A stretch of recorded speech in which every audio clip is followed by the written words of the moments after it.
Dans l'enfance, j'aimais déjà beaucoup, peindre, colorier, surtout manipuler la gouache, que je trouvais d'ailleurs pas assez colorée, pas assez pigmentée. Ça me décevait tout le temps ce que je faisais parce qu'il y avait les couleurs étaient pas assez intenses.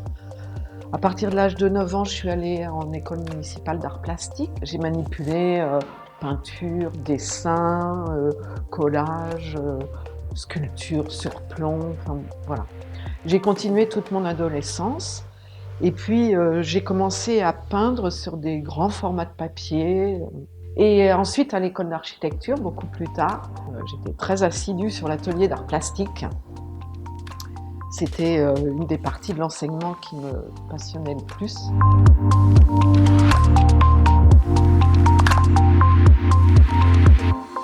Et voilà, j'ai commencé à peindre à ce moment-là sur toile, ce que je n'avais pas fait auparavant. Et quand j'ai commencé ça, je n'ai plus jamais arrêté. Voilà, donc ça s'est déroulé par séries tout au long de ma vie.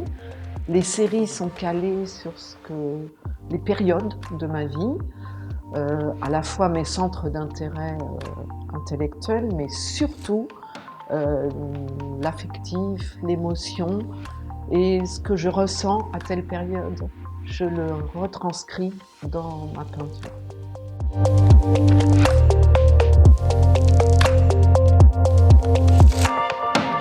J'ai exposé à Shanghai, en Chine, à Pékin, en groupe.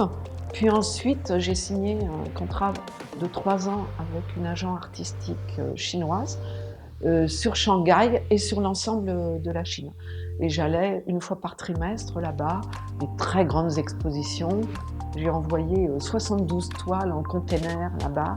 J'avais des expositions avec des surfaces de 600 mètres carrés, c'était incroyable. Et c'était une expérience formidable parce que cet agent m'a emmenée partout dans le monde artistique, politique, économique de Shanghai et de la région environnante. Et j'ai appris énormément de choses en faisant ça.